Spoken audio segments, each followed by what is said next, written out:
2025 সালে এসে আবারও কিয়ামতের নতুন আলামত প্রকাশ পেল, যা আমাদের প্রিয় নবী হযরত মুহাম্মদ সাল্লাল্লাহু আলাইহি ওয়াসাল্লাম আরো 1400 বছর আগে বলে গিয়েছেন। প্রিয় নবী হযরত মুহাম্মদ সাল্লাল্লাহু আলাইহি ওয়াসাল্লামের একটা কথাও যে মিথ্যা নয় তা খুব ভালোভাবে পশ্চিমা বিজ্ঞানীরা প্রমাণ করেছে। প্রিয় নবী আজ থেকে আরো 1400 বছর আগে বলেছেন, পৃথিবীতে 10টি বড় কিয়ামতের আলামত প্রকাশ না হওয়া পর্যন্ত পৃথিবীতে কিয়ামত সংঘটিত হবে না। কি সেই আলামত যা নিয়ে রীতিমতো চিন্তায় পড়েছে পুরো বিশ্বের বিজ্ঞানীরা?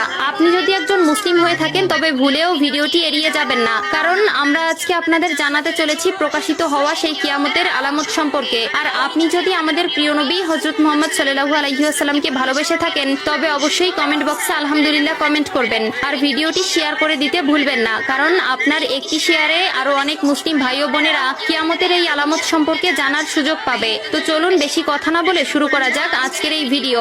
হাদিসে বর্ণিত আছে, কিয়ামত সংঘটিত হওয়ার পূর্বে পুরো পৃথিবী থেকে পবিত্র আল কোরআন উঠিয়ে নেওয়া হবে। প্রিয়